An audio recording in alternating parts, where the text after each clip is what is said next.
I've never been through anything like that. We'll see. But I know we're making adjustments and other things. But, yeah, I can hear myself as well. There we go. It's like we're sitting in you know what? This is what it's like going to A.E. Wood Coliseum when you walk in there and you hear yourself multiple times. Yep. There we go. All right. Anyway, we get you started with college basketball. We got college basketball tonight coming your way in the SEC. It's an 8 o'clock tip-off between number 1 Auburn and Oklahoma. Auburn sitting at a 17.5-point favorite at home. Look, I like the way Auburn's playing, but I don't know about 17 and a half. They're going to beat the hell out of them. That's just I don't give the Sooners any chance. Sorry, I know they beat Vanderbilt by 30. That was at home. They ain't winning in Auburn Arena. They'll lose by at least 15. It might be under the number, but yeah, it'll be over well before the last media timeout with under 4 minutes. I don't give the Sooners. I've seen the Sooners play live. In the pace they play at, I mean, they might be able to slow Auburn down a little bit. That's what they're going to want to do. They're going to want to shrink possessions and slow the game down. But the way Auburn's playing right now, and with Jonah getting back in the swing of it, man, I like Auburn in this game, and I like them probably around 85, 68. I think the number's probably about right. 6th-ranked Florida is going to be on the road tonight. They are a 12.5-point favorite over Vanderbilt. Whoa. You're talking about in Nashville? No, Florida is at home. I bet Florida is at home. Yeah, did I say? Yeah, Florida. That one would shock me. Okay, Florida is at home, 12.5-point favorite over Vanderbilt. And yeah, Vanderbilt a road team, 12 and Hyde team. I mean, we just talked about it. We just talked about they're 500 in the league, at OU. So yeah, they're really, really good at home, which under first-year head coaches, a lot of times that's the case. I mean, you win your home games, but right. Yeah, winning at the O-Dome is going to be tough for Vanderbilt. All right, the most intriguing game of the night in the conference has to be in Oxford. 25th ranked Ole Miss. Yeah. 4.5-point favorite over 14th ranked Kentucky. Yeah, this is going to be interesting because when we doubted Kentucky before, because I really thought they wouldn't win at Tennessee, especially without Lamont Butler, their point guard, who's probably still going to be out tonight. I haven't seen the injury report. I know they usually make it public at some point today for the Tuesday and then your Wednesday games. But but they won 78-73, and it may be their best win of the year considering that they were down Alex Carr and him. So I think Carr played a minute. So we'll see. But Carr seems to be back, but they said they don't have Lamont Butler. And for Ole Miss, they're not on the bubble, but if they want to stay, off the bubble, they need to get this win too, because they've already dropped a couple of home games in the league. Right. And that's what's tough. They're 5-4 in conference play. Kentucky comes to town 4-4 in conference play. But I mean, I'm not gonna guarantee an Ole Miss win, because if Kentucky is capable of winning at Tennessee, they certainly are capable of winning at the Pavilion. But who would I favor? I would favor Ole Miss. Right. I think, with their guard play and their veterans, they need more out of Malik Dia. I mean, he looked like Dennis Rodman against Alabama. He hasn't really done that since. I think he had 9-4 against Auburn.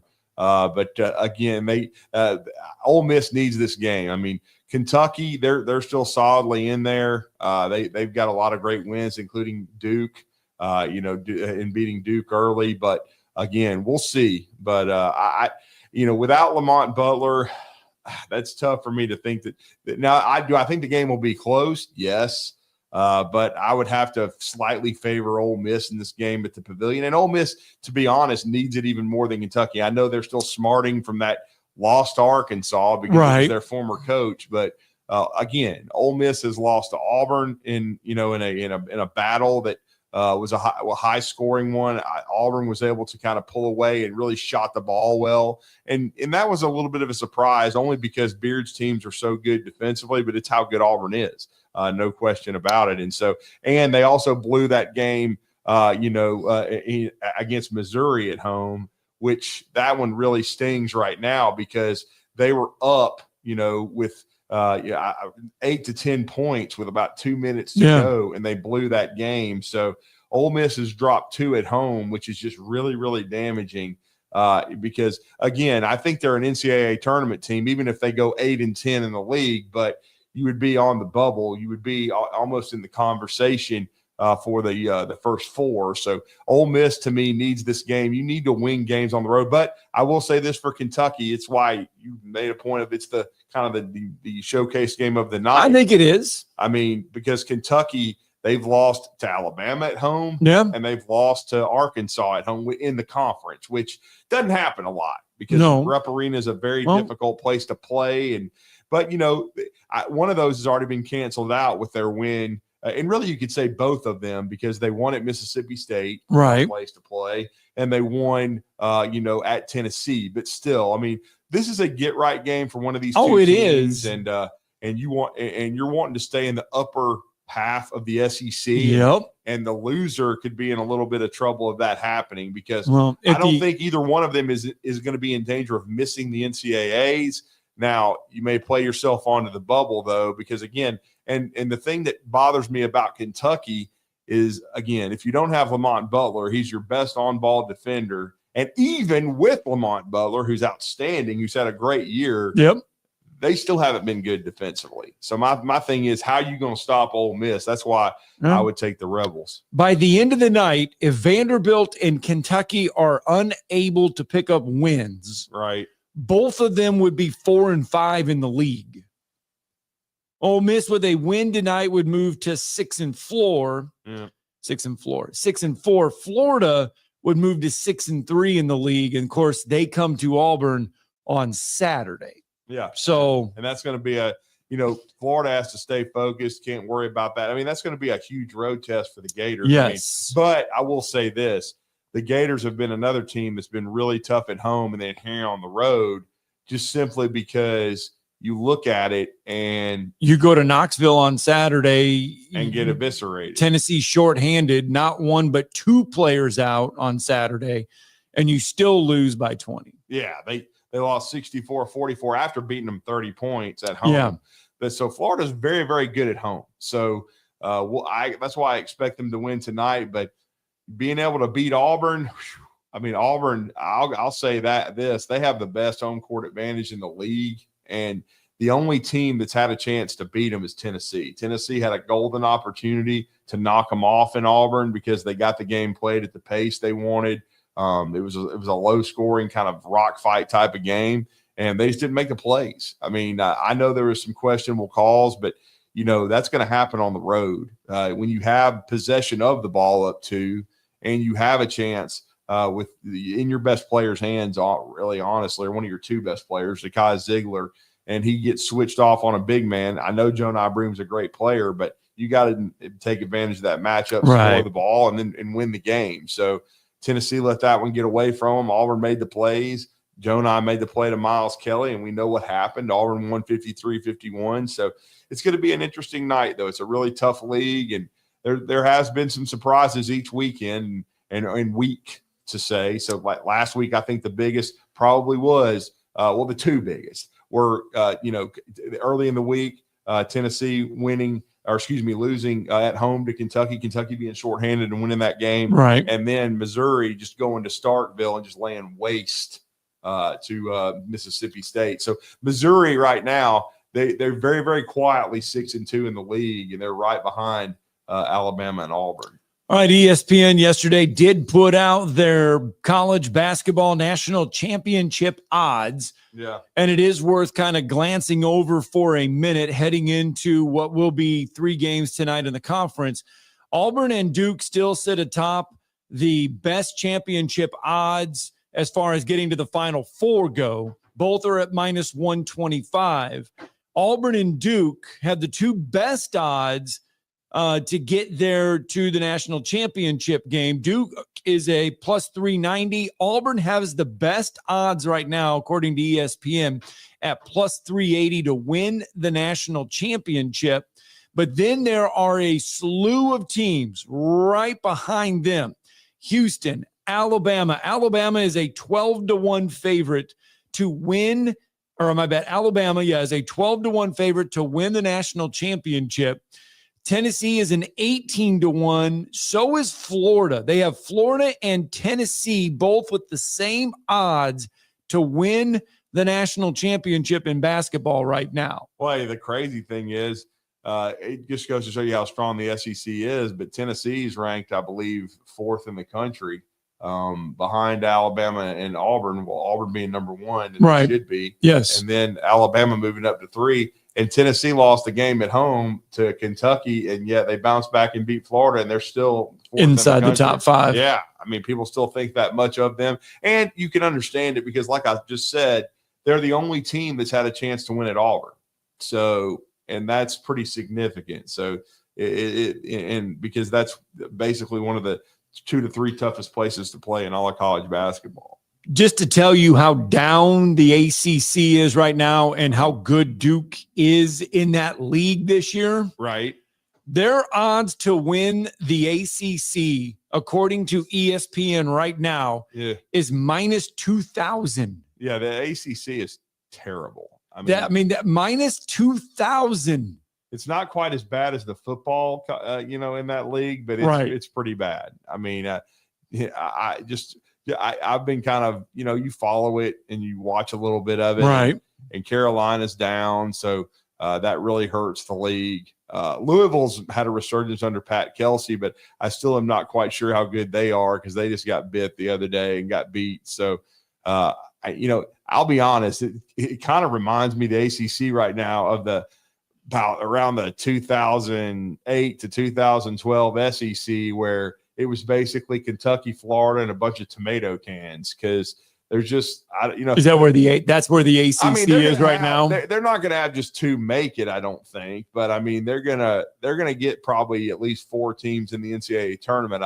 It's still, I mean, you look at it and Wake Forest is a pretty good team. They played Duke really tough in Winston-Salem, but Duke and Clemson.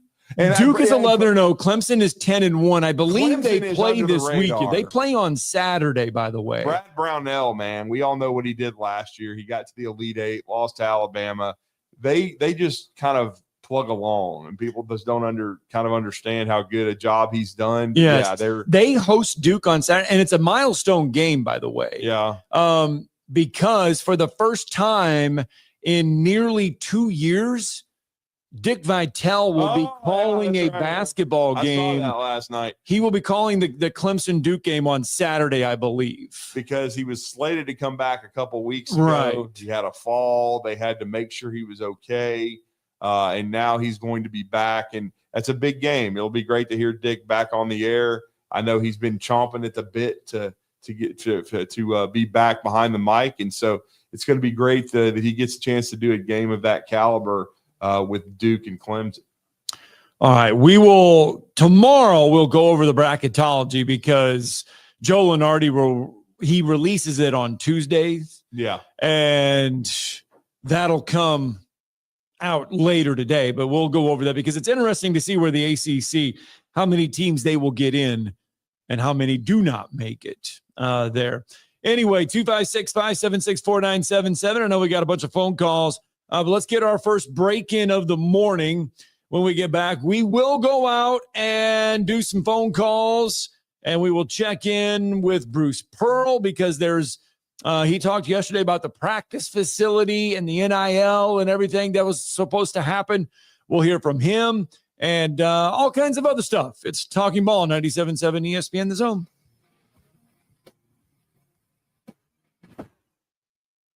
You're listening to Talkin' Ball on 97.7 ESPN The Zone. Mike Rowe here with a quick question. Have you noticed cracks in your drywall, chimney, or exterior walls? I hope not, because if you have, they could be indications that you've got a much bigger problem with your foundation. That's where AFS comes in, a groundworks company. They can honestly assess your situation and create a plan to stabilize your foundation. Schedule your free inspection at afsrepair.com/row. And while you're there, check out my latest dirty job. It's a good one. Licensed in all states where work is performed. See website for details. Super Bowl 59 is on Westwood One. The Eagles are headed to New Orleans. Now the Chiefs are on the doorstep of history, going for a third consecutive Super Bowl. Hi, everybody. I'm Scott Grant. Join Kevin Harlan, Kurt Warner, Laura Oakman, Gene Steratore, Devin McCourty, and me for all the action right here. 97.7 ESPN, The Zone. If hunting and outdoor recreation are your passions, it all starts with the right property. That's where I come in. I am Bo Butler with Southland Realty and Auction, a hunting and recreational land specialist and a Jackson County native who sees land through a hunter's eyes. Just as you trust your guide on a big game hunt, you can trust me to find the perfect property for you. Thinking of selling? Let me help you make your land attract buyers. Remember, Bo knows land. Call me at 256-609-0512. Howdy, folks. Bob Baumhauer here. Whether you're planning a tailgate party at the game, cheering for your favorite teams at home, or at your local Baumhauers with your family and friends, we're here to make your football party legendary with our party-ready tray selections. From our always fresh buttermilk fried chicken tenders to the homemade Nana's chicken salad, and of course, our fresh, never frozen, award-winning buffalo-style chicken wings. Baumhauer's Victory Grill. Legendary fun, legendary food. This is Steve Moulton from 97.7 ESPN The Zone, and this is What's Happening. Be sure and download our app. Just search 977 ESPN in your Google Marketplace or your Apple Store, depending on your device, so you can take us wherever you might go. And you can also check out our latest zone deals. Head over to our website, 977ESPN.com. The top left banner reads, Savings Never Tasted So Good. Click on that, then enter in the Big Zone Deals store for half-off zone deals of Lawler's Barbecue, Cecil, Carrabba's Italian Grill, Bubby's Diner, Corlejos Mexican Grill, Bad Daddy's Burger Bar, Divergence, Full Moon Barbecue, Bigfoot Little Donuts, Apple Lane Farms, the Decatur location, an overnight stay at Gunnersville State Park, and rounds of golf at Cherokee Ridge Golf Course and Gunter's Landing. And that's what's happening. Thank you for making us your number one choice for sports talk in North Alabama. Thank you. Thanks. Thank you very much. 97.7 ESPN, The Zone.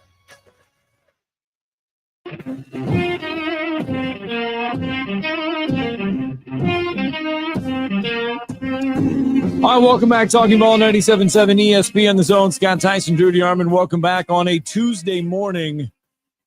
7:19 as you get your day cranked up. Yeah. 58 degrees right now in the Tennessee Valley. Hey, man, it got up to 70 yesterday. That's the South for you. Isn't this crazy? Yeah, it's a week and a half ago. It's February. 15. It's 15 a week and a half ago, and now it's friggin' Well, we should bump up to 70 on Thursday again, 72 on Saturday. Hey, no chance y'all go to Delta and then they'll just cancel it. No. Because of snow. Because of heat.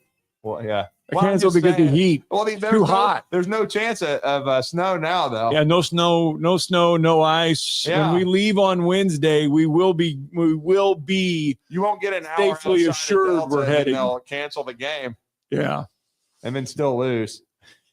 It's the greatest feeling in the world. Karma's a bitch. Didn't get to burn the place down, but we did set it on fire. You scooped it. That was crazy.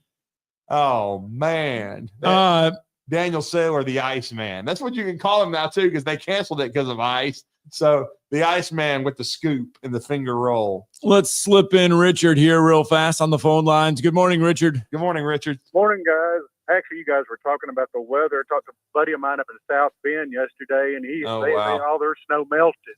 Oh, really? He said a couple of days ago. Yeah, he said they have no more snow. We have gotten more snow here. We've gotten more snow here than my parents have gotten in Iowa all winter. Wow. Now that is crazy. Tell you what, you guys were talking kind of the SEC standings.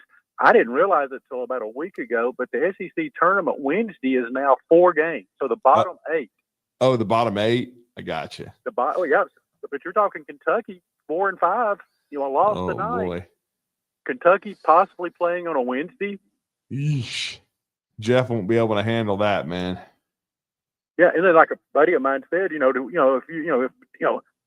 you're gonna, anybody playing on a Wednesday, it's going to be tough to win the whole thing. Oh, no question. Yeah, 9 is the lowest seed. So 9 I through still think they're going to turn 16. it around, but I mean, 9 through 16 will play on Wednesday. Seeds 9 through 16, but then seeds 6, 7, or 5, 6, 7, and 8 get a bye into the second round. Seeds 1, 2, 3, and 4 get a bye into the quarterfinals. So you got to win 3. Yeah. Yep. So yeah, that's what you're trying to like do. I said, anybody playing on Wednesday is just, you got to think what you're going to face. You got to be if NC you're State able to last win. year, man. They had to win friggin' 5 games. You got to win 5 6 days. games. You'll have to win Yeah. 6 games now in 1, 2, 3, 4, 5 days. Because 1, 2, 3, 4, 5 games. Yeah, 5 games. That's what I meant. You'd in have 5 to do days. what NC State did last year because they had, with the ACC, they had to play 5 games in 5 days and had to have a quote unquote play-in game to get into the main bracket. And then they got hot and won the whole thing. And we all know what they did. They went to the Final Four and saved Kevin Keith's job probably because right now they're not very good this year. I think it was Jay Billis saying it's going to be tougher to win the SEC tournament than the NCAA tournament. Yeah, I think he did say that the other day. Yeah, NC State, by the way, they're 2-8 right now in ACC play. They are, yep. 9-12 overall, I believe. Yep. You have to wonder, from a team making the Final Four, like what's kind of the worst drop the next year? That's a good question. They lost a lot too, did they not? I mean, NC State did. I mean, they lost quite a bit. Well, the big fellow was a senior. The big inside guy. Kind of carried them, and he was. That was his last year. Yeah. And they had guards that were right now. Portal guys that were seniors. So it was a veteran group that got hot at the right time. Yeah, but they were on the bubble before. So they were. I'm going to say got lucky, but like I said, the SEC tournament, Wednesday, it used to be kind of the 4 really bad teams, which you still will have 4 bad teams playing 4 pretty good teams. Right now, South Carolina, LSU, Arkansas, Georgia, Oklahoma, Texas, Mississippi State, Kentucky, and looks like Vanderbilt. 4, 5, 6, 7, 8. Some good teams. Let's see here. 1, 2, 3, with 4, 5, 6, 7, 8. Kentucky would be because Vanderbilt has the tiebreaker over Kentucky right now. Yeah. Because they did beat Kentucky. Kentucky would be the 9th seed in this thing right now. And you got to think you're playing on Wednesday, and some of these teams, some of these teams like South Carolina is going to be playing a ranked team on Wednesday. Yeah. I mean, probably because the league South Carolina would play Kentucky right now if the SEC tournament started today. And Kentucky's a good ball club. Yeah, they got to get Lamont Butler back. Actually, I saw where Butler was not playing tonight. So yeah, I didn't think he was. I mean, there's even some speculation he could be out for the season, but certainly hope that's not the case. No, because he makes them go. Yeah, he certainly does. I mean, if they'd had him Saturday, because they really just couldn't really get into an offense, and they don't play much defense to begin with. But he's their only good defender out there. And like I said, with Butler, they might could have gotten back in the game and taken it, but without him, they look like kind of me and you out there. Drew, I do have one thing. When you guys were off the air last week, I was worried Drew had said something and you guys had gotten suspended. I got worried. I text Drew.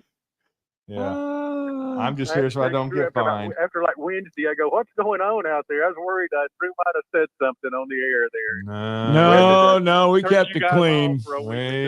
We did. We. All right, Richard. Thanks for the phone call, Richard. Thank you later. Yep. But anyway, no, we're all good. LSU. So Texas and Mississippi State are both 4 and 5.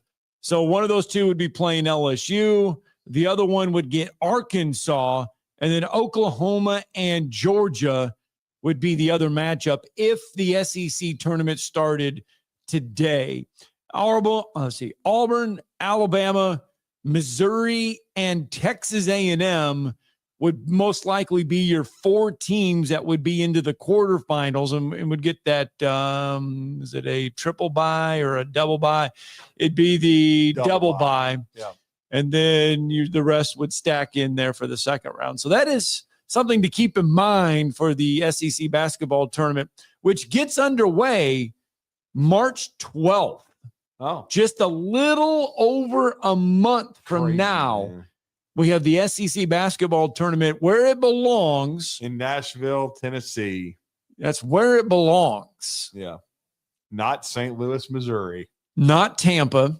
Tampa. Good Lord. Because that's where it went a few years ago, right? Wasn't it Tampa? Tampa. I believe the Colin Sexton shot several years ago was in St. Louis in front of 2 dogs and a cat. Got to make the world happy, though. Yeah. Well, I mean, I think they were throwing him a bone because Mizzou had come into the league, but, it is what it is. So 256-576-4977. That's the number to the phone lines. You can join the program. Though, because I just think conference tournaments, whether it's baseball, whether it's basketball, you need to find a centralized venue and just roll with it. I don't think they need to be floating around. It's kind of like the football championship. No, it's why the Big Ten. Yeah. The conference basketball tournament belongs in Indianapolis. Indianapolis, yeah. It does. It belongs in Indianapolis. The Big Ten football belongs in Indianapolis at Lucas Oil. It's a great place to play. The SEC football tournament belongs in Atlanta, and it'll stay there for a while. I mean, I believe they've signed the contract to keep it there for a while, but that's where it belongs, is in Atlanta. The SEC basketball tournament belongs in Nashville. The ACC one belongs in Greensboro. That's where it belongs for basketball. Mm-hmm. I don't care if they've got 500 million teams on the West Coast. Well, and then we know in football it's in Charlotte in front of 2. That's where it belongs. Yeah, nobody ever comes to it, though. No, it's really horrendous. But they're better than Alabama because they get in. And put them in the playoffs so they can lose 38-3. All right. Let's get Brandon in real fast. Good morning, Brandon. What's up, Brandon? I'm taking Bo to school, and he hears Drew echoing. Yeah. He says, we're trying here. He said, Drew's his own holler back girl today. There you go. It still sounds like there's an echo. A little bit. Not nearly as bad as it was, though. No. Can I give some love to my spring garden girl, Avery Stewart? She's on the way to school yesterday morning. Woman pulls out in front of her, totals her car right in front of the school. Wow. She's got marks on her face. She's got marks on her neck. You can tell she felt that wreck. Goes out there and drops a dozen in the first quarter last night. Nice. Nothing. So congrats to the ladies. By the way, Scott, they were up 40-0 at the end of the first quarter. Hey, come on. There you go. Yeah, it was a running of the Bulls in the first quarter. I was sitting there looking up at the scoreboard, and I was like, wow. I was like, this is the 1A Area 12 final.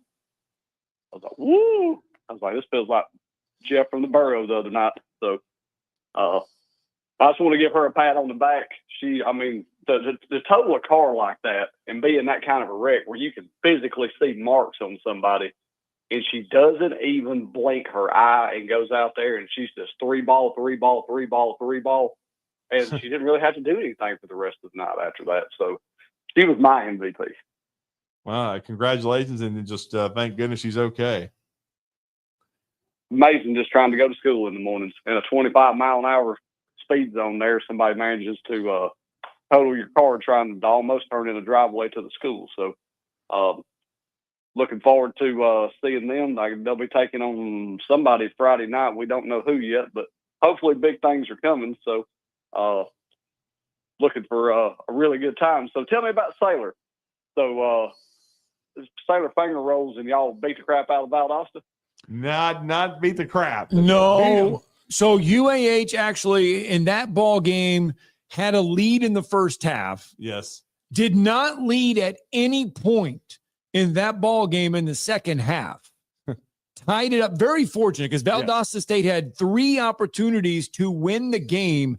One with a point-blank lay-in, one with 2 free throws, and another one with a shot. Could have won the ball game then, did not do it. Daniel Saylor, UAH found a way somehow to get the win on a Daniel Saylor. The ball, Valdosta State, 2 players had the ball. They fumble it basically out of their hands. Daniel Saylor ends up with the basketball with his back to the basket, and this turns around from about 4 feet and just kind of scoops it or whatever in there. Flips it off. Yeah, and it's the ball game. And it's like 0.4 seconds left, 0.5 on the clock. And that was what was left on it, and they got a win. So, and then Valdosta in the overtime, I think they missed 3 of their last 4 free throws to put themselves in position to lose it.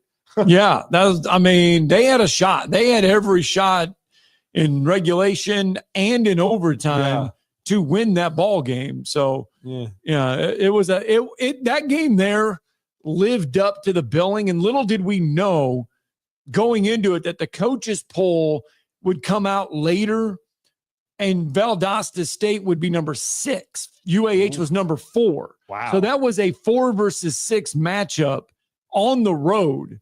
I mean, that is high quality basketball. High quality. No question. It was very entertaining to listen to as well.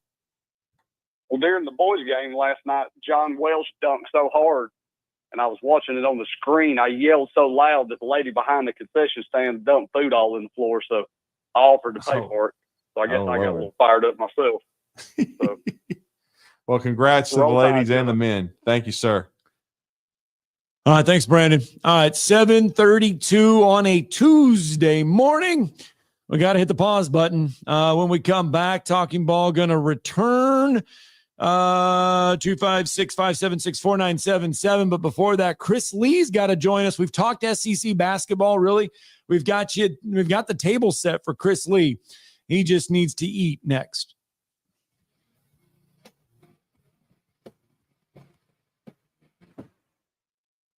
You're listening to Talkin' Ball on 97.7 ESPN, The Zone.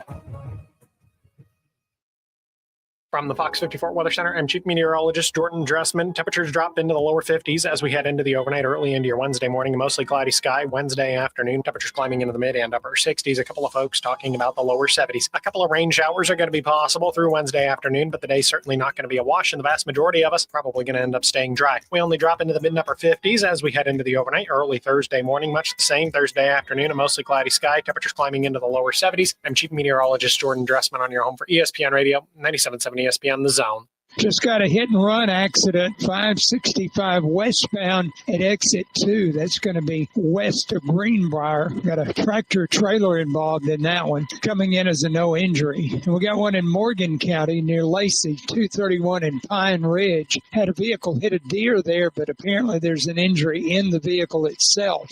Do you know who to call when you need a heart doctor? You could write the name down now so you have it in the future. Dr. Randall Burns is at Huntsville Heart Specialist on Bob Wallace Avenue. Captain Eck in the Valley Skywatch Traffic Center. By now, you know about Eagle Masonry and Insulation, and maybe you know that Eagle also does landscaping and dirt work. But how about after paint work? Shower doors, shelving, and mirrors, all taken care of by Eagle, the same Eagle that takes care of all your masonry, insulation, and landscaping needs. Eagle brings the same level of expertise to all these disciplines, and they're ready to provide you with a free quote. The website is the same, insulatewitheagle.com, as is the phone number, 256-755-1556. Give them a call and see what Eagle can do for you. Eagle saves you time. Eagle saves you money. Hi, folks. Bobby White back again for Woody Anderson Ford, inviting you to come test drive any one of our over 100 F-150s. From rock-solid, dependable work trucks to our state-of-the-art Platinum Series, we've got an F-150 for you. Test drive one today, and you'll understand why the F-150 is the best-selling truck in America, going on 48 years in a row. Just as successful offenses and defenses are built on teamwork, Woody Anderson Ford is powered by our people. Our sales and service teams are well trained to save you time and money. And because we want your business again and again, no one will work harder to earn it. Our mobile service teams come to your home or business for oil changes, brake work, tire rotations, and more. And the great thing is you don't pay extra for it. We come to you with mobile service at no extra charge. Proud to be local, family-owned, and at your service for over 62 years. Woody Anderson Ford, Alabama's F-150 Superstore. The new Cheeseburger Bobby's on Carl T. Jones Drive in South Huntsville is focused on serving great food prepared with the absolute freshest ingredients, featuring classic hamburgers and cheeseburgers with lots of specialty options, chicken and hot dogs, even turkey burgers and veggie burgers, along with fresh cut fries, onion rings, or coleslaw. Always fresh, never frozen, except for the frozen custard. See all the delicious options at Cheeseburger Bobby's for yourself. Check out the menu and more at cheeseburgerbobbies.com. Are you tired of chasing a roofing contractor to show up on time or even show up at all? I'm Sam Fleming with Fleming Roofing and Restoration. Our motto at Fleming Roofing is we show up. Our goal at Fleming Roofing is to provide the reliable customer service that you deserve, and we have the resources to meet all of your roofing needs: residential, commercial, industrial, replacement, or repairs. We are manufacturer certified for roof coatings, single-ply membranes, and asphalt shingles. Whenever you need a roofing professional you can count on, call Fleming Roofing and Restoration. We are committed to finding the solution that meets your needs. We don't have quotas or heavy-handed sales tactics. Fleming Roofing, we have expert experience. We show up. Free estimates, residential, commercial, industrial, replacement, or repairs. Check us out at FlemingHSV.com. FlemingHSV.com. When you need a quick response, it's Fleming Roofing and Restoration. We show up. My name is DeMar Hamlin. I play for the Buffalo Bills, and I play safety. CPR saved my life.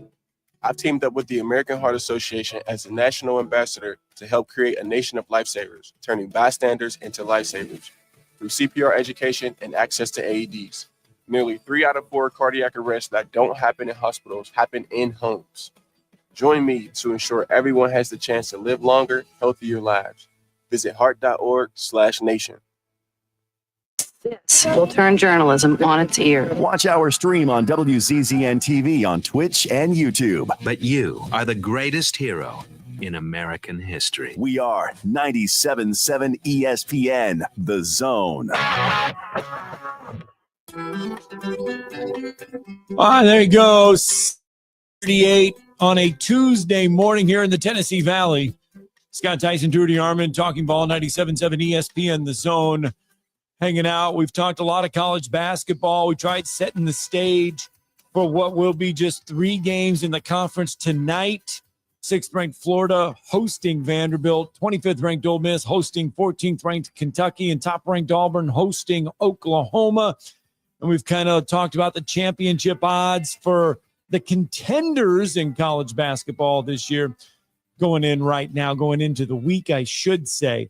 But, man, if it's going to be anything like last weekend, buckle up, folks, because it's going to be another fun 4.5, 5 days of basketball. No question about it. And we're going to talk to Southeastern 16's Chris Lee, also the publisher of BandySports.com, part of the Rivals Network. He's done that for 20-plus years as Vanderbilt having a resurgence under Mark Byington. But this is the toughest league in the country. We've already kind of started going over SEC tournament scenarios because, unbelievably, it's just about a month away.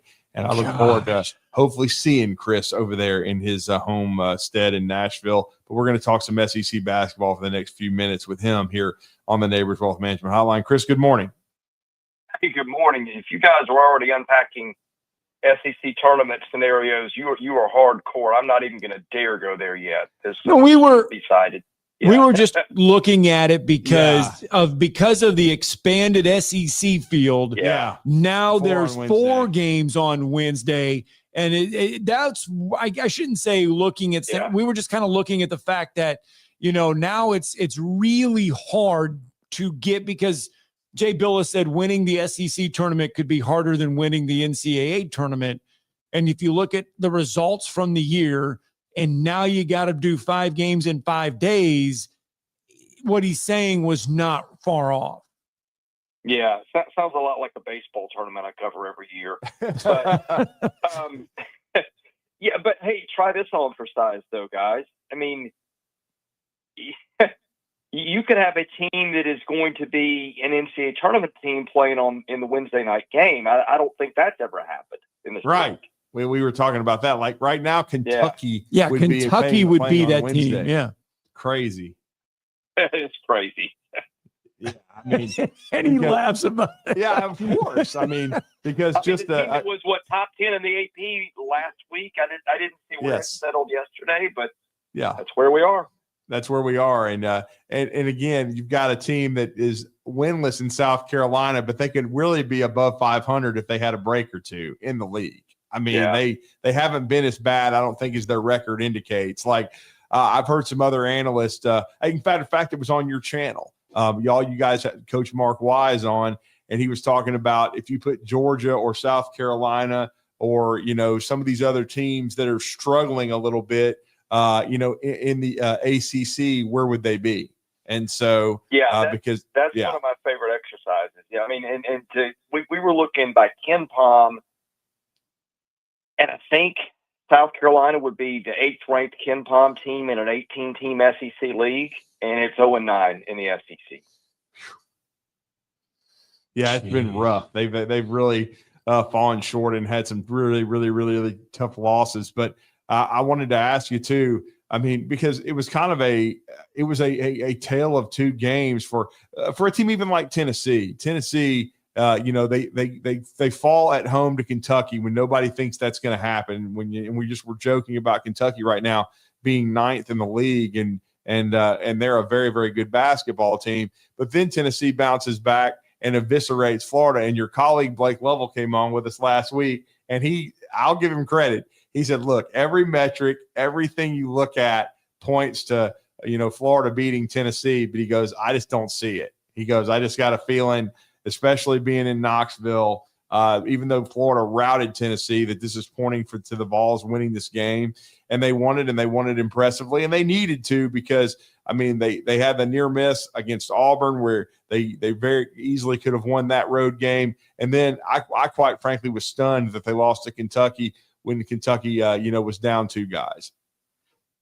Yeah, and we all picked Tennessee to win that game because we had looked at the home road splits this year. You had a lot of games early in the year where one team blew out the other team on its home floor and then went on the road and got beat in the other guy's place. And so that was a factor we'd circled. Now, look, we didn't for a second, I don't think, because we did that before we knew about the injuries to Milicic and Ziegler that kept them out. So I think, for full disclosure, had I known that, I would have probably flipped my pick. But it is tough to win in somebody else's building. It's like it's a completely different game under so many scenarios. And then, you speak of Kentucky. I don't even know if it's a home road thing with those guys. They've won away from home in areas where nobody thought they'd win and have done it. And so they're kind of interesting, but at the same time, they did a lot of that with Lamont Butler, who's not there now and may not be there for a while, and they are really hard to figure at the moment. What happened to Vanderbilt on Saturday against Oklahoma? Was that just they got off to a good start? Yeah, was that just playing on the road? Is that a one-game thing, or is there a trend kind of developing that we see with Vanderbilt because of that? I don't have any information on what happened Saturday. I will tell you this. One thing, they really have played pretty well for the most part. Like, they've only had 2 games that I would consider absolute clunkers. One of them was a loss to Drake early in the year, which was close. Drake was one of the last 3 unbeatens, and it's a very difficult style that you probably don't see anywhere else. And sometimes those just happen. The other one was Saturday. I mean, they played poorly in stretches. Like, I thought basically the middle 20 minutes of the Mississippi State game at home, they weren't very good. They also didn't have Jason Edwards, who's their by far hardest scorer to stop. And so I kind of put an asterisk next to that one. I mean, they had him, but he wasn't playing healthy. And it was the only time all year that he had gone under double digits and he went scoreless. But I think anytime you see a 43-point swing in a game, which is what happened in the last few minutes, you presume something was off that day. I mean, I thought it was kind of interesting that Jalen Carey didn't play the first half, but did play the second half. He's one of their key reserves. He's been good for them at times. But, going forward, anytime they've had an off game, they've responded very well the next game. So I'll be interested to see how they do tonight in Gainesville. Well, I mean, I was telling Scott this before you came on because they've quietly gone 6-2 and they're third place in the league. And they're setting themselves up to get a very high seed in the NCAA tournament. But how did we get here? What makes Missouri so tough? I don't think there's a team in the league that goes 12 deep as well as Missouri does. And I don't know what that means. Like once you get beyond about 8 guys, like Florida's playing with 8. I think Tennessee's playing a lot of nights with 8. So I don't know what the incremental value of 9, 10, 11, 12 is night in and night out. But I tell you when it has value is when you get somebody hurt. Look at Kentucky. It's down 2 point guards. And I don't know that that's really come into play with Missouri yet. They have not had multiple significant injuries for any length of time. I do know Caleb Grill missed some time earlier in the year. He's indispensable to them. But I think the age and experience, and they've got a lot of guys who played a lot of ball, and Mitchell and Perkins and Tamar Bates and all those guys. And I just think you collect a lot of guys who played a lot of ball and can score a lot of points, which Missouri can do, and usually good things will happen for you. And I think that's my best explanation. And then Saturday, John Calipari, I mean, they were up for the game. They knew, I mean, it was one of those games where, and we said all week, it's a game they had circled on their calendar. It's a game they wanted. It's a game that they came in. If Arkansas can play like that at that level, I mean, there's hope for them to make a run to the end. But what happened on Saturday? Sometimes you wonder, and you see this when a team drops like a senior day and just doesn't look like itself. Or do you remember Coach K lost his final game at home to North Carolina? Just sometimes when maybe there's a little too much riding on it from one side, it works against you. That's a theory. The more tangible and easily explainable explanation was that Arkansas went something like 13 of 24 from 3-point range, which is not anything even remotely close to what Arkansas has done in the last couple of months. And sometimes you just catch one of those teams on one of those nights. I did think DJ Wagner was tremendous. Maybe in the removal of Boogie Flan in terms of, he's hurt now and probably not going to play the rest of the year. Maybe letting him handle the ball and giving John L. Davis some opportunities off the ball works out in their favor. I mean, I felt like there were times this year where I trusted after seeing a little spark, here we go, and it didn't materialize. So I'm just kind of, watching that one with curiosity, not knowing where it's going to go, but skeptical that it's going to be a meaningful turnaround. But they've got talent. We'll see. And as far as Kentucky, I think that the injuries, you're down 2 point guards now. You're playing Jackson Robinson at the point. Wagner was just taking him off the dribble time and time again late in that game. They had to go to the bench and just throw stuff against the wall to see what would work and guarding him, and nothing worked. And so I think Kentucky, it's a team that's been up and down anyway, and that happens when you rely on the three as much as the Cats do sometimes. But I do think that the point guard issue, they've kind of survived it so far, but I wonder how much further they can go surviving it, because Butler meant a whole lot to those guys. Oh, he meant everything. He was the engine and the heart of them, and they've got to get him back to even, I think, to make any kind of impact going forward. And again, I think Pope's done a good job, but when you lose him and Chrissa and all those guys, you just don't have a true point guard on your team. It affects them. And even with him, they weren't a great defensive team, but now it's even worse. And now, what's interesting, can Arkansas keep this going? Because if they could find a way to win at Texas, it completely changes the tenor and the feel of that matchup with Alabama on Saturday. Oh, it does. I mean, that would be a super interesting game. And speaking of surging teams, Texas gotten a little further past the brutal portion of the schedule, is playing awfully, awfully well. And your thoughts on that matchup? Do you think Texas has got to – I think I would take the Longhorns in this game, because I wonder if Arkansas can come back down from the win. But what are your thoughts? And since they'll be playing in the Moody Center.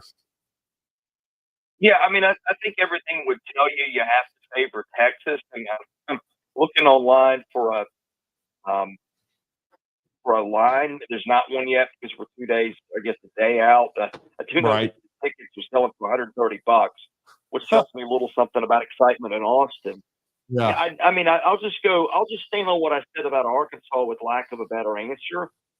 No worries. I just need to see it consecutive nights before I really buy into it. Texas, man, they got talent. They got Trey Johnson. They got experience. Loomis played well certain nights. This is the team that, like, even a couple of weeks ago when they were kind of bubblish, I said I think that might have of like the four teams of Vandy, Georgia, Oklahoma, and Texas that felt like the team that had the high ceiling if they could make the tournament. It feels like it's starting to play out that way. Well, and my final question to you, Scott made point of this earlier in the show. How big a game is this for Ole Miss? Because they've dropped a couple at home in the league. You know it's big for Kentucky because of what happened to them on Saturday. Yeah, that's another team that I can't really always figure out night to night. And look, it may just be as simple as saying the league is brutal this year, and because it's that every night, because you really almost never get much of a break. Like even your bottom end teams of LSU and South Carolina are capable of showing up on a given night and making things difficult for you. But I mean, let's go back to January 14th when they won in Tuscaloosa by 10 points where nobody does that. They didn't lose their next 3 games.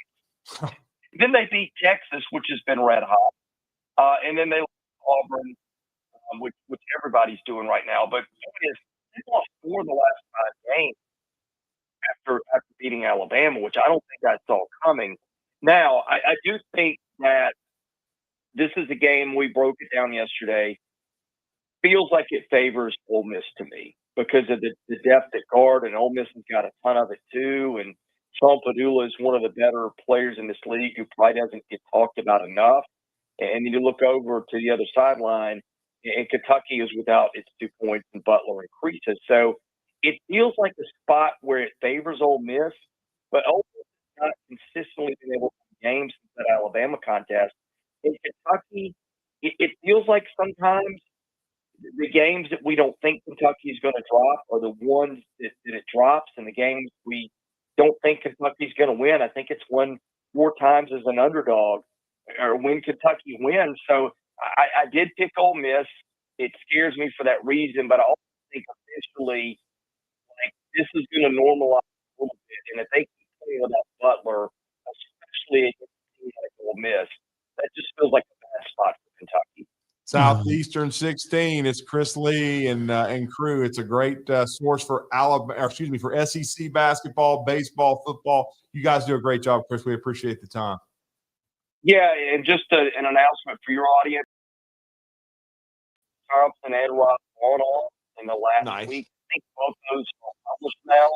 So if you want to get more information on your favorite SEC baseball team, your state, we've got that. Both those interviews in about 30 minutes. They covered a lot of ground. If you're looking for a place to get an idea of what your baseball team is going to be fielding this year, we've been rolling a bunch of those out. Awesome, Thanks, Chris. Thank you, sir. We are way, way behind. We got to get a break in. Talking ball.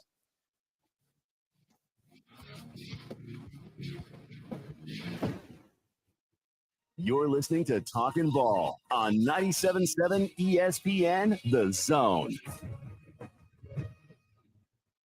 Just got a hit and run accident, 565 westbound at exit 2. That's going to be west of Greenbrier. Got a tractor trailer involved in that one, coming in as a no injury. And we got one in Morgan County near Lacey, 231 in Pine Ridge. Had a vehicle hit a deer there, but apparently there's an injury in the vehicle itself. Do you know who to call when you need a heart doctor? You could write the name down now so you have it in the future. Dr. Randall Burns is at Huntsville Heart Specialist on Bob Wallace Avenue. Captain Eck in the Valley Skywatch Traffic Center. Are you tired of chasing a roofing contractor to show up on time or even show up at all? I'm Sam Fleming with Fleming Roofing and Restoration. Our motto at Fleming Roofing is we show up. Our goal at Fleming Roofing is to provide the reliable customer service that you deserve. And we have the resources to meet all of your roofing needs, residential, commercial, industrial, replacement, or repairs. We are manufacturer certified for roof coatings, single pop membranes, and asphalt shingles. Whenever you need a roofing professional you can count on, call Fleming Roofing and Restoration. We are committed to finding a solution that meets your needs. We don't have quotas or heavy-handed sales tactics. Fleming Roofing, we have expert experience. We show up. Free estimates, residential, commercial, industrial, replacement, or repairs. Check us out at FlemingHSV.com. FlemingHSV.com. When you need a quick response, it's Fleming Roofing and Restoration. We show up. Have you discovered Good Company Cafe? The place for breakfast, brunch, lunch, and so much more. Enjoy brunch all day and pair with one of our many seasonal refreshing drinks, including alcoholic and non-alcoholic options. Choose inside or outside on our gorgeous, dog-friendly patio. And have some fun with friends playing yard games in the courtyard. See catering, to-go options, and lots more at goodcompany-cafe.com. Good Company Cafe, 7500 South Memorial Parkway. This segment of Talkin' Ball is brought to you by University Kia, the #1 volume Kia dealer in the state of Alabama. Located online at universitykia.com. All right, hour one, pretty much about done. Talking Ball 97.7 ESPN The Zone. Hour number two, Vince Ferrara going to join us at the bottom of the hour. We'll talk a little Tennessee news and notes. Opening night of the Super Bowl last night for the introductions. Remember, we used to have media day back in the day where everybody did all the crazy stuff. That actually happens now on Monday night down there in New Orleans. We would have been there. We were all set to go. Didn't get a house. We would have been there in New Orleans, by the way. We'll have former Alabama, Georgia assistant has a new head coaching gig. We'll explain that to you here to kick off hour two. It's Talking Ball 97.7 ESPN Zone.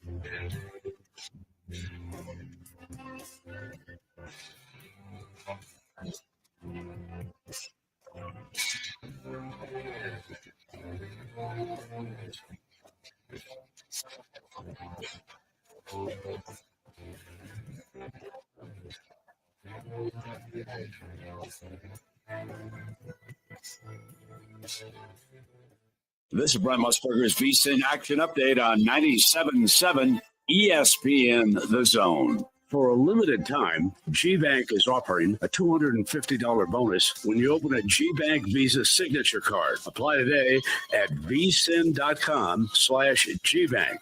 Chase Elliott wins the Cookout Clash at Bowman Gray Stadium in Winston-Salem. The Daytona 500 is coming up a week from Sunday with Kyle Busch, the favorite, at 11-1.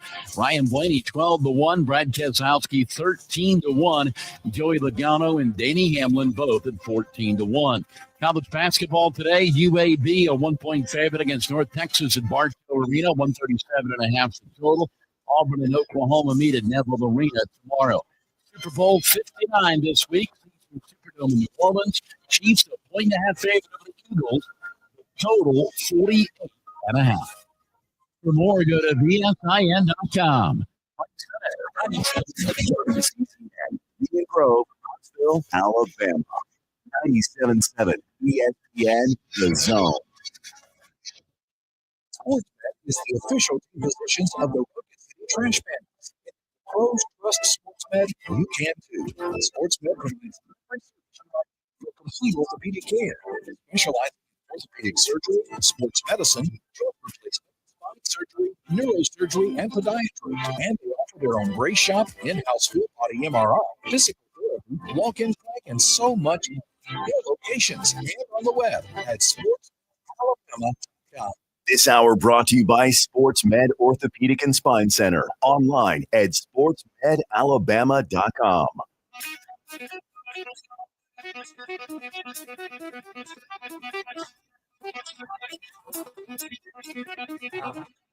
Welcome to Talk ball with Scott Tyson and Drew DeArmond. Call into the Neighbors Wealth Management Hotline now, 256-576-4977. That's 256-576-4977. Now, here's Scott and Drew. It's hour 2 of Talking Ball 97.7 ESPN, The Zone. Scott Tyson, Drew DeArmond. Big thanks to SportsMed Orthopedic Surgery and Spine Center. You know what? Those are the good old folks. They're the official training providers for the Rocket City Trash Pandas, the UAH Chargers. Give them a call, 256-881-5151. You too can experience that sports med difference. It's SportsMed Orthopedic Surgery and Spine Center dedicated to providing care that improves lives. You know, last night, Super Bowl 59, the opening, they call it the opening night. The Eagles, the Chiefs, they all get together and have a good old time. And this kind of replaced the media day, the media circus event where people dressing up as idiots, asking dumbass questions and stuff. Giving Tom Brady gifts. You know what? That was still amazing, though. Seeing that, seeing every interview that Tom Brady did from the Super Bowl and seeing the international media members giving Tom Brady gifts every time they interviewed him. It was crazy. And nobody was off limits. You still get the dumbass questions on opening night, kind of like this to Jalen Hurts. How can I get more handsome? How can I get more handsome? My girlfriend says the most handsome quarterback this league. I need points. Like, something to do with my hands. I'm passing anything. I don't know if I can help you on that one. It sounds like a DNA thing. How do you get more handsome? Oh, it sounds like he's doing PCPs. It sounds like. Or he's just doing the Clay Travis thing. Let's ask something stupid and outrageous so everybody will remember who asked it. Like the Tim Tebow question back when Clay Travis, he was a nobody, not a nobody anymore. So. Andy Reid was asked yesterday about his favorite book trilogy. Oh, Lord. What's up? How about the Bible? Book of Mormon. Huh? Really great. I like them all. So really, the questions were really flowing hard and heavy last night at opening night. Yeah. Well, basically, they'll credential anybody with a to go to the Super Bowl. I mean, you should have to ask instead of some of this stupidity. But I mean, it's just that again. We've been now that we've experienced one, right? Yes, they credential anybody for a Super Bowl. I mean, the good ones still do get credentialed, and the smart ones still do get credentialed. We'll say that they do, and they get to cover it as a football game. But then right, they give those two meta muffins a credential to ask questions. I mean, it has nothing to do with football, nothing to do with the Super Bowl. You're just stupid. So last year, we'll do this each and every day now. We'll just throw something out there in regards to the Super Bowl just so that you can start to get ready for it on Sunday. Last year, Kansas City and San Francisco in the Super Bowl. The team that won, Kansas City, each player got $164,000. The losing team, each player got $89,000. That was a $7,000 bump from the year before.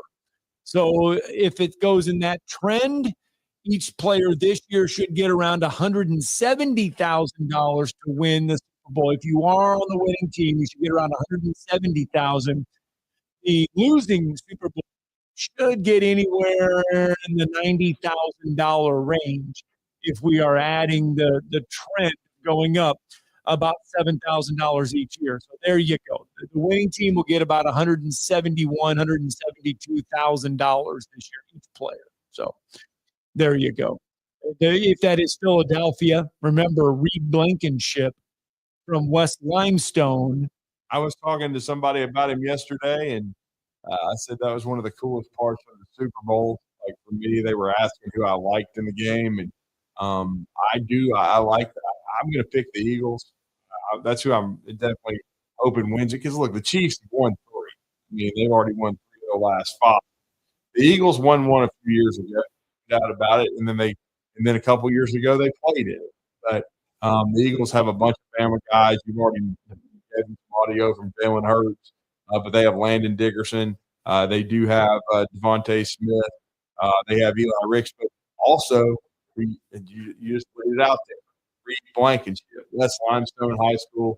We did some of his games on the radio here at 97.7 The Zone.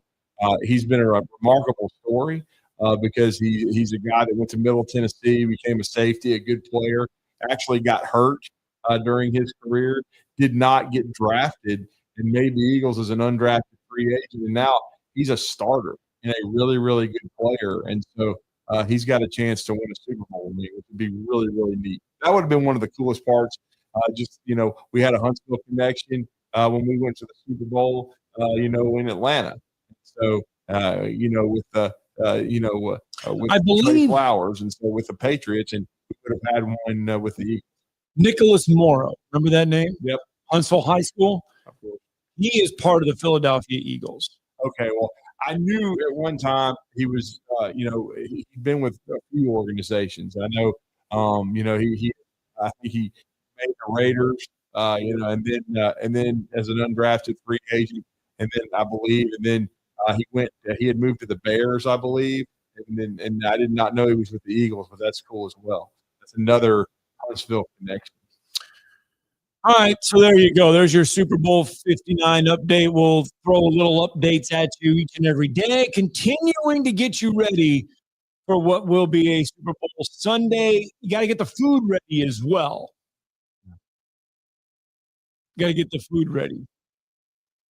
I've got all the I got between now and Sunday to think about. 256-576-4977. College football news.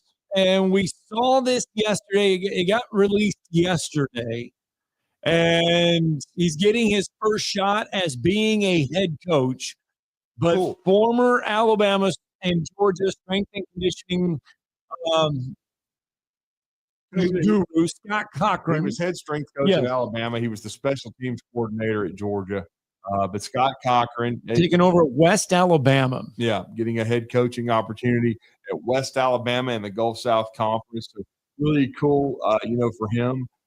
He's of course been championing, his recovery, and he's been really going out being on that speaking circuit, doing a lot of publicity for the Leave a Whisper, which of course is. When you think about that, that's his foundation for recovery from substance abuse, because he had a couple of those issues when he was at Alabama and at Georgia, but he seems well on the way to road to recovery. And now he's always wanted to be a head coach. So, I mean, hey, yeah, I'm happy for him. It's probably a good spot to start in the Gulf South Conference, try to rebuild that West Alabama program. And, he gets a chance to be a coach for the first time in his career. I mean, he was a long-time strength coach for over a decade under Coach Saban. Then he went to Georgia and was on the field for Kirby. Never been a head coach before, though, but this is his first opportunity, and should be a good one, and glad it was within our state. Yeah, and the Gulf South Conference is an ever-changing college football conference. Right now, they are in flux. They're trying to find teams to fill their conference because they do not have enough teams right now to meet the minimum standard of Division II football teams. So, but they still will have football in the Gulf South Conference, and they may kind of merge or tie themselves in with another conference. The Gulf South Conference. Let's go out to the phone lines. Jared is with us this morning. Good morning, Jared. Hey, good morning, fellas. Morning, Jared. Hey, so I just wanted to talk real quick about Nick Morrow. I called a while back whenever y'all had Brewer Hicklin online. And, Nick played with Brewer and Huntsville when I was coaching there. And it's just, Nick, it was really cool to see because, I don't know, I'm sure you know the story, y'all know everything, but, for people who don't know, Nick, he was a pretty average sized guy, wasn't super crazy fast or strong or, kind of like an underrated kind of guy. I think at one point we had him on the O-line. as that sounds. And we kind of moved him around, didn't really find a home for him, as far as just a consistent player. And, after I left, I kind of, just, paid attention as it went on. I saw he went and played D3 ball at Greenville College. That's right. Small-time football. I actually played small-time football at Huntington down in Montgomery. And so I know how small that is. And it was just impressive to see one day randomly. I was like, wait a second, Nick Morrow was the starting linebacker for the Chicago Bears. The Bears had the Raiders and now the Eagles. It's just like, what an incredible story is that a guy who's decided, like, look, I don't care.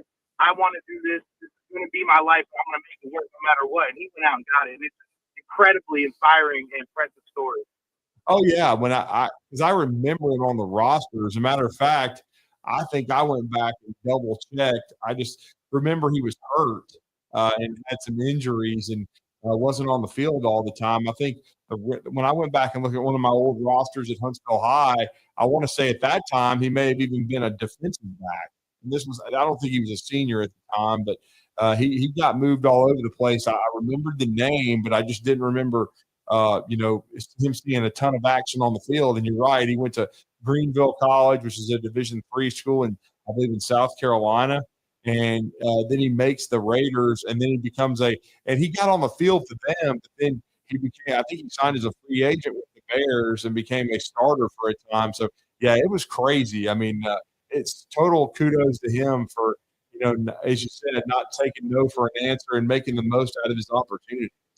And then we also have, there's another name too. And on the 26th, this is when on the 26th of January, Philadelphia elevated Nicholas Morrow from the practice squad for the NFC Championship game. So he was elevated but they also elevated another local guy on the same day, Kari Blasingame. Oh, yeah. We know Buckhorn Buck. Yep. Two guys from North Alabama were elevated on the same day on the 26th of January. Because Kari at one time was the starting fullback for the Titans. Yeah, well, it's pretty awesome to see, North Alabama, and Morrow was always a solid guy, and I always remember him being a hard worker. Anyway, I just want to shout him out. Y'all have a great day. All right, thank you. Thank you, Jay. Thank you. Appreciate it. Absolutely. Yeah, so that's pretty cool. That if you are looking for a reason to root for Philadelphia even more, because a lot of people don't want Kansas City to win. If you're looking for a reason, there you go. Just some local. And then Bryce Huff is from Mobile. He is on the the Eagles roster as well. So some local ties to this year's Super Bowl. 356-576-4977. That's the number to the phone lines. You can join us if you would like. Again, coming up at the bottom of the hour, Vince Ferrara will join us as we delve into the Tennessee news and happenings. And I was just checking out the social media for Scott Cochran, as we said. He became the head football coach of West Alabama, and which just a great move for him and his journey to get back into coaching. I wanted to correct myself. It's Eliminate the Whisper. That's what he's been championing. He's been doing a lot of public speaking on that. Wondered if he would get back in the game. And then honestly hadn't heard any buzz about this.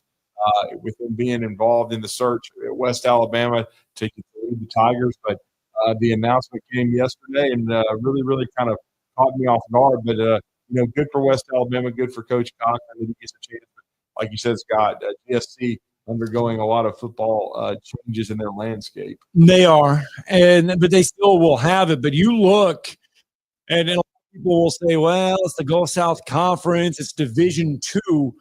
But just think about all of the coaches in the history of college football that have come from the Gulf South Conference and have gone on to bigger and better things. Yeah. I mean, Mike Leach was at one time part of the Gulf South Conference. Kirby Smart was in the Gulf South Conference at one point. I mean, there's a lot of prominent college coaches that have started their coaching career in the GSC. No, there's tons of them. I mean, and I believe also, Will Muschamp was yes at one time. So there's a lot of great coaches that have started their journey in the Gulf South Conference, no doubt about it. And there's no question about that. And certainly, as you said, the late great Mike Leake, we started his career in the Gulf South Conference, and no doubt that there's been a lot of great coaches get their start in the GSC. Oh, let's get a break in, shall we? 8:16 on a Tuesday morning. It's Talking Ball. 97.7 ESPN The Zone. You're listening to Talkin' Ball on 97.7 ESPN The Zone. Just got a hit and run accident, 565 westbound at exit 2. That's going to be west of Greenbrier. Got a tractor trailer involved in that one, coming in as a no injury. And we got one in Morgan County near Lacey, 231 in Pine Ridge. That vehicle hit a deer there, but apparently there's an injury in the vehicle itself. You know who to call when you need a doctor?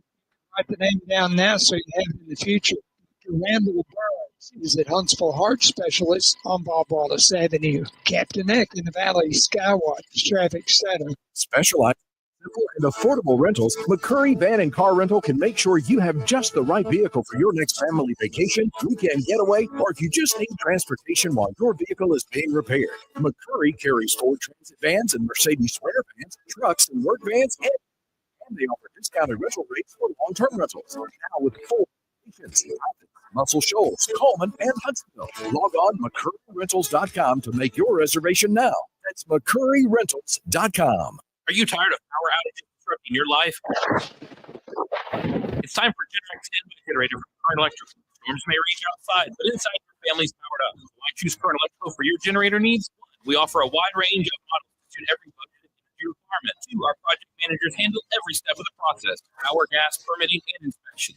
Our certified technicians install your generator with precision, ensuring peace of mind. Don't wait for the next blackout. Call 256-880-1880 or visit us online at jetsuperstore.com. Hey there, Bob Baumhauer again. Baumhauer's Victory Grill is extremely proud to have recently received numerous awards, including being voted best wings in the state of Alabama. Other awards received include Best All-Around Restaurant, Best American Restaurant, #1 Sports Bar, Best Chef, Best Wings, and Best Dining Experience. Thank you for 43 legendary years, and we look forward to providing you an award-winning dining experience at every visit. Baumhauer's Victory Grill. Legendary fun, legendary food.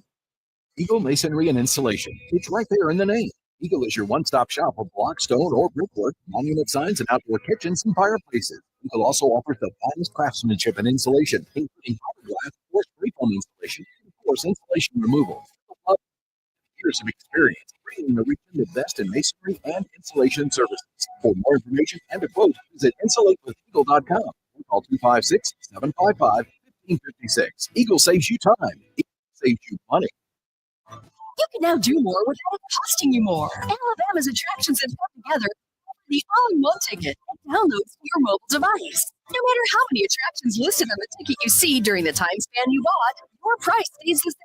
Pick the right ticket option that best fits your schedule, and then enjoy more attractions without spending more. All-in-one tickets for different areas of Alabama are available at alabama.travel and other places where online tickets are sold. Brought to you by Alabama Tourism Department, the ABA, and this station.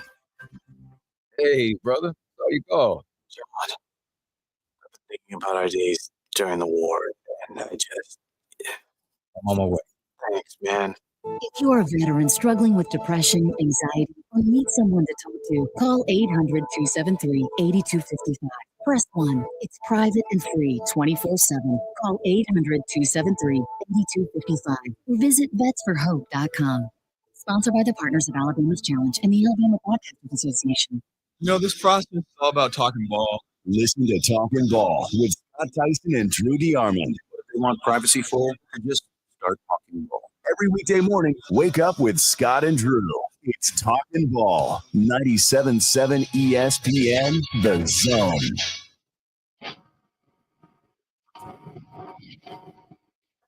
So, welcome back. Talking Ball 97.7 ESPN, The Zone. Scott Tyson, Drew DeArmond. 3 years ago, The Auburn University Board of Trustees approved a standalone practice facility for the Auburn Tigers for the basketball program.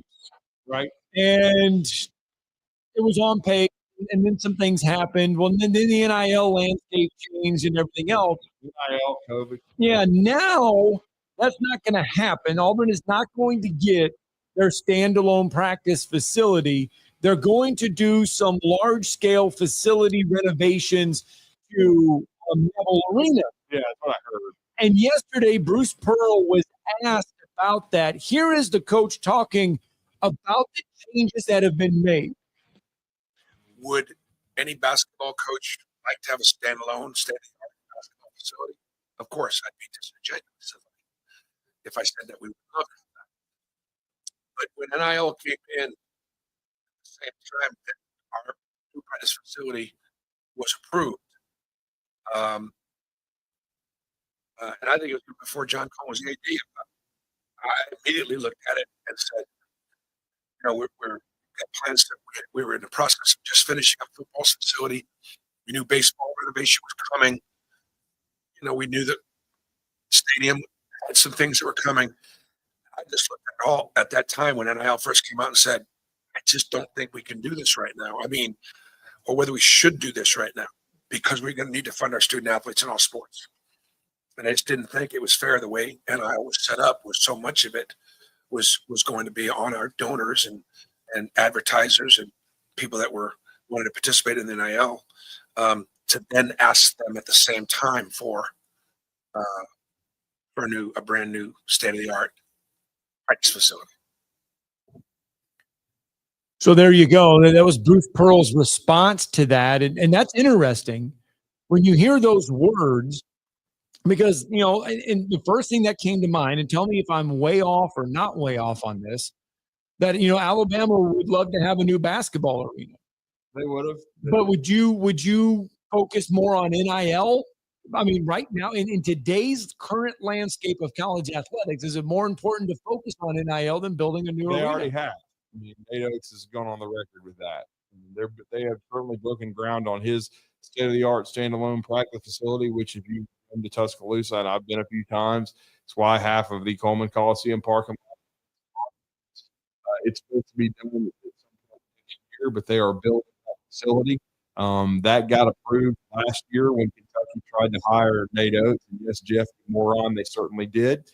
Tried to hire Nate Oates and failed, and hired Mark Pope, which is probably still going to work out very well for the Duke Nation. But again, they decided to shelve the arena.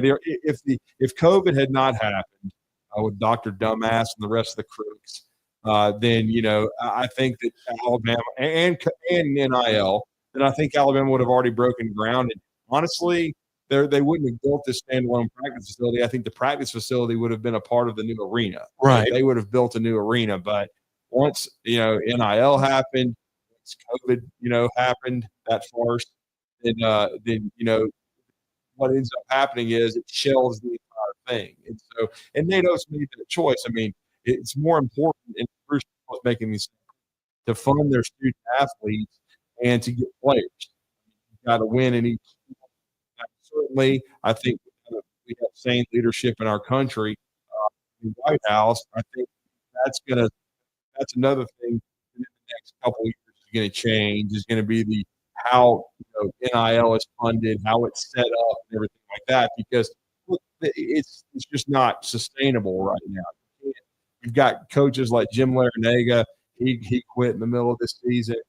And Leonard Hamilton announced yesterday that he is stepping away at the end of the season as well. Yep. And you would have to believe that NIL played a factor in that. Yeah, and we've already seen Roy Williams, Coach K, Jim Boeheim, a lot of veteran coaches that have been around a long time. Nick Saban in football. Right. Even though Coach Saban's wasn't all just about NIL and the portal, but it's all been a factor. And then Jay Wright, ago, he was only 6 years old. Tony Bennett, who was even younger. Jay Wright got out before it became real bad, but he got out at the start of it. Yeah, he knew where it was going. He didn't like it. And so Tony Bennett's 55, 56. Right. He gets out. So a lot of coaches are just don't like where the game is, and so it needs to change. There's no doubt about it. We know revenue sharing is coming, and I think due to the ever-changing, climate and what's going on, I think Alabama they're still a few years away from building their new arena. Now it looks like Auburn is going to upgrade Neville Arena, which is good. I mean, it's one of the best venues in all of college basketball, one of the toughest. So they are going to put some money into their facilities, but they decided to kind of change course because of what Bruce Pearl's talking about. It's the exact same thing Nate Oates has said. The most important thing right now is to fund NIL. Right. But Alabama did get the donations of the $20 million. I think that's basically actually, I think that was the original price tag. I think it's like $50 now for this practice facility. But still, it's one of those things where it's just tough right now in this era of college athletics to do a ton of facility upgrades simply because of NIL and the portal. All right, 8:26. That chair got you feeling some kind of way, doesn't it? Yeah.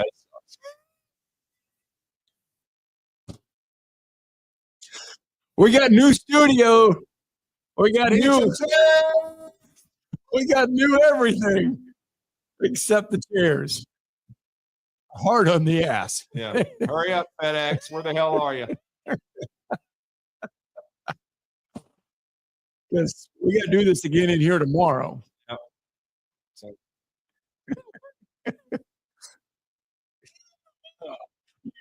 I heard might just stand tomorrow. You can stand now. Yeah, I might just stand, might just go like this. You got to move the mic up. There you go. Adjust it a little bit there. But it sucks. Oh, anyway. He hasn't called in today yet, though.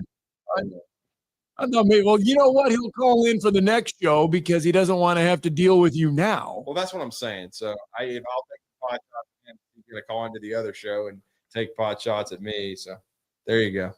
Everybody hates him anyway. Except his mother. Oh, well, we hope she doesn't. He's been banned from this show for 6 months. I think he's still banned from the Bill King show. How can you be such a big turd that you get banned from radio shows? I mean, I don't know. You say dumb things. He should go to the Super Bowl. Oh, yes. There you go. Because where did you get your good looks from? Was the question of the night from Jalen Hurts. Where did you get your good looks from? Yeah. Oh, yeah. Did you not hear that? Yeah, we played the audio of it earlier in the show. That was one of the questions last night from the opening night. And then ask Andy Reid. Like that matters. Like you said, Steve, they'll credential pretty much anybody for the Super Bowl. All right. It's 8:29. Let's get a break in. Vince Ferrara is on the other side. We'll ask him very smart questions, I promise. You're listening to Talkin Ball on 97.7 ESPN. From the Fox 54 Weather Center, I'm Chief Meteorologist. Addressing the partly sunny to mostly cloudy skies this afternoon. Still going to be warm across the Tennessee Valley. Temperatures climbing into the mid and upper 60s. A couple of folks probably going to see the lower 70s. There is a very small chance for a couple of light rain showers across the Tennessee Valley, but the vast majority of us are going to stay dry. We only dropped into the lower 50s as we head into the overnight, early into your Wednesday morning. More cloud cover through Wednesday afternoon, but again, we're still going to be reasonably warm across the Tennessee Valley. Temperatures climbing into the mid and upper 60s. Chief Meteorologist Jordan Dressman on your home for ESPN Radio, 97.7 ESPN The Zone. Got a new injury wreck in the 400 block of Nature's Way. Still working one. Jeff Road in Capshaw that was an injury type. And they canceled Nick Davis and Nessa Way. They had it reported with injury, but they canceled Himsey on it. With more than 30 years experience, D&L Refrigeration can save money on those heating and air conditioning repairs. 256-652-1207. State license 08091. Captain Nick at Valley Skywatch Traffic Center. Super Bowl 59 is on Westwood One. The Philadelphia Eagles are headed to New Orleans. While the Chiefs are on the doorstep of history, going for a third consecutive Super Bowl. Hi, everybody. I'm Scott Gray. With Kevin Harlan, Kurt Warner, Laura Oakman, Gene Ferrator, Devin McCourty, and me for all the action right here. 97.7 ESPN The Zone. If hunting and outdoor recreation are your passion, it all starts with the right property. That's where I come in. I am Bo Butler with Southland Realty and Auction, a hunting and recreational land specialist and a Jackson County native who sees land through a hunter's eyes. Just as you trust your guide on a big game hunt, you can trust me to find the perfect property for you. Thinking of selling? Let me help you make your land attract buyers. Remember, Bo knows land. Call me at 256-609-0512. Hey folks, this is Arthur Seaton, managing partner at University Kia, proudly saying, roll tide and war eagle. Stop into University Kia today and shop one of the area's largest selection of new Kias, including Fortes, Seltos, Telluride, and Popular Carnival, and fully electric EV6. View all the great specials at University Kia and get pre-approved so you can drive home your new Kia you really want, because we want to see you in University Kia. Here in North Alabama, barbecue is a part of what makes our home so special, and great barbecue from Lawler's makes it just that much. Since 1978, Lawler's has been serving up their delicious barbecued pork, ribs, chicken, ham, and turkey for generations of family get-togethers. Recognized as the best barbecue joint in Alabama for 2 years in a row, Lawler's is thrilled to share their award-winning barbecue for your next family meal or catered event. Order online or stop by any one of their 14 area locations. Lawler's Barbecue, cooked slow, served fast. Everything you need is just a click away. I screw up sometimes, too, man. Okay, almost everything. I'll tell you what. Log on today, 977ESPN.com. 977 ESPN The Zone.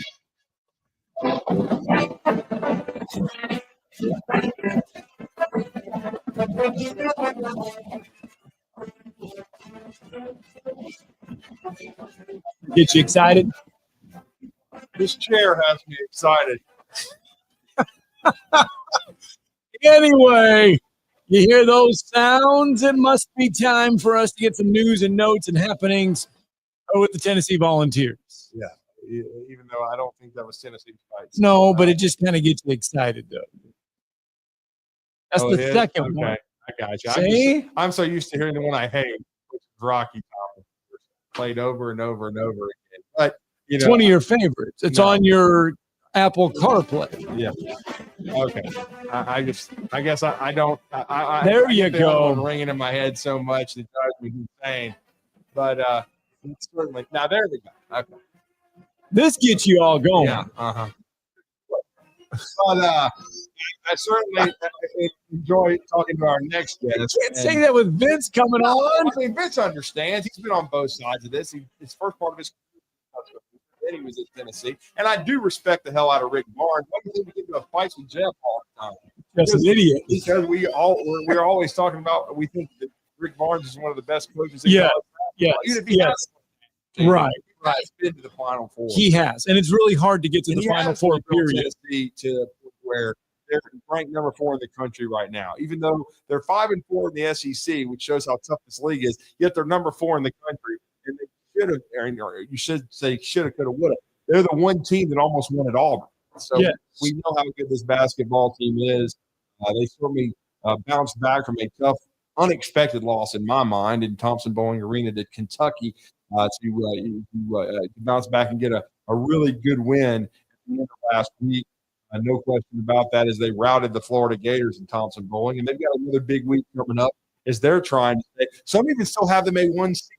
So we will see what's going to happen with that. Because the Big East and everybody else around them is collapsing, and the SEC is overperforming. Well, the SEC is so deep. We're going to talk about the Tennessee Vols and Rick Barnes right now with one of our favorite people. And, of course, he just finished Sports Talk with John Wilkerson as they are on from 5 to 8, Eastern time. And he just finished up his show. And we always appreciate his time and talking with Tennessee. And so we appreciate your time, man. Well, how you doing? Man, good. Always good to be on with you guys. Yeah, I imagine maybe that could be used rock the top for you, like for gym music, So, or if you're hitting the heavy bag at the gym, like anyway, great to be on with you guys. Appreciate you. Yeah, no doubt. I had to get rid of this. I know I have a chair, so at least I got rid of this wretched. He had to sit on a bar stool. I had to sit on a bar stool. It was brutal. So, and he had to do it for like an hour and a half. Yeah. So with I with mean, me, trust me, it was taking some getting used to because we moved into some new palatial digs. We have. And The only thing that hasn't been about upgraded is our chairs, and Yeah. and for some reason they're MIA. They're MIA. We're waiting on them, but Steve Moulton was kind enough to speak with me. And so we are going to talk some balls hoops with you right now. And it's been interesting because Tennessee, I don't think there's any question they're one of the best teams in the SEC, one of the best teams in the country. But you've been around this league a long time. This is a brutal conference, right? Alabama and Auburn, especially Auburn, have separated themselves a little bit. But Alabama's got a brutal stretch coming up, and Tennessee's kind of been finished. Yeah, there's no doubt about it. Well, and you said Tennessee won, and you're right. Continuing. Difficult teams. It just changes the difficulty. Their 3-game home stretch was Kentucky, Florida, and now 15/16 Missouri, and that's your home stand. Then they go on the road for 4 or 5 in the league. So it just every stretch seems to be a gauntlet in this league. And you're right. Alabama have been the most consistent teams. That next year, that number 3 spot is one that's fluctuated a little bit. Tennessee had it for a good part of the year, and honestly, even when they were number 1, you grouped them together with Auburn and Alabama, and now Tennessee was replaced by Florida there when Tennessee. And now they've charged back. When they 1-1 last week, and they went up 4 spots. That's how impressive it was to win at home against a top 5 team in Florida. Rick Barnes, I think 6-0 now at home against 8 top 5 teams. Tennessee wins those games against high-level opponents at home, especially. Difficult to do it on the road. You mentioned the Auburn game. And I think what resonated even more nationally about that win over Florida, and probably surprised even a lot of Vols fans, is they did it without Zakai Ziegler, their heart and soul, one of the best point guards in the country, and Igor Milicic, who's their leading rebounder and one of the most versatile bigs in the SEC. Both of them were out. Ziegler with a knee injury, he expects to be back for this Missouri game, and then Igor Milicic with the flu, and that's been obviously everywhere. Everybody's gotten sick. So without those 2 guys, only 7 scholarship players, the 7th being one that only played sparingly but played more minutes in that game, and they had 2 new starters, and they still blew out Florida and flipped what happened in Gainesville where they lost by 30. And without 2 of the better players, they flipped it 50 points and won by 20 and held Florida to their fewest points in almost 35 years. Amazing what they were able to do to rise up. They weren't perfect, but for them, under the circumstances, to do that against Florida, so good and consistent all year, that's why I think a 1-1 week really resonated and put them back into that national conversation. Yeah. So then what's the health-wise then of Tennessee then going forward? Will they get both guys back for this next outing? Probably, I'd say game time decisions. Ziegler did a TV show interview through they have a TV show through NIL Collective. And so some of those guys ended up doing media stuff, and he said that he'd be back for next game. It may not be his decision. That may be what he wants to do. But, if he can, they will play him. He will want to play and say he's good to play. But then do they proceed cautiously with him? The MRI is not structural, so it doesn't appear long-term. This is something that you're always going to kind of wonder about. And then Igor Milicic, how quickly he's bouncing back from being sick, which, a number of guys had been, on the team and everywhere we go. So TBD, but the biggest question, guys, is will they play the way as they played in that game? They played drastically different than what we have seen them at times this year, especially from how they played in the Kentucky game, where they shot 45 3-pointers. Now, if you watch Alabama basketball, whatever, That's not surprising. 45. That's what we do. That's college basketball today, right? Yeah. That's not what Tennessee does. Alabama can shoot the three.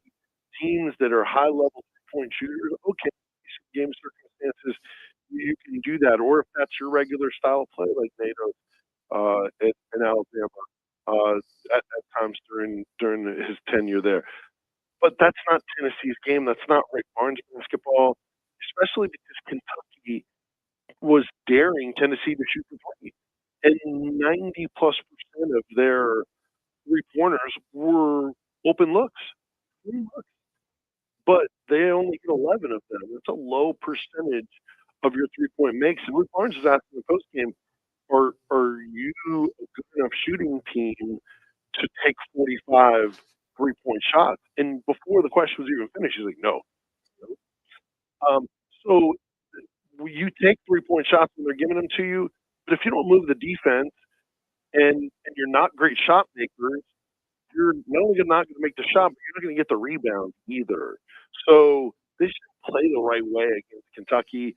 This game against Florida, they played the right way, and they got into the paint. They fed the paint on the low block, even though their posts aren't natural offensive guys. They still have some ability. They need to be a threat. They drove into the lane, and that's the best three-point shooting teams. And Alabama's that way. You drive the kick, and you get open looks in rhythm, not just staying and passing on the perimeter, jacking up an invited three. So can they play the right way moving forward when they have everybody back? I think that's still the TBD with this basketball team.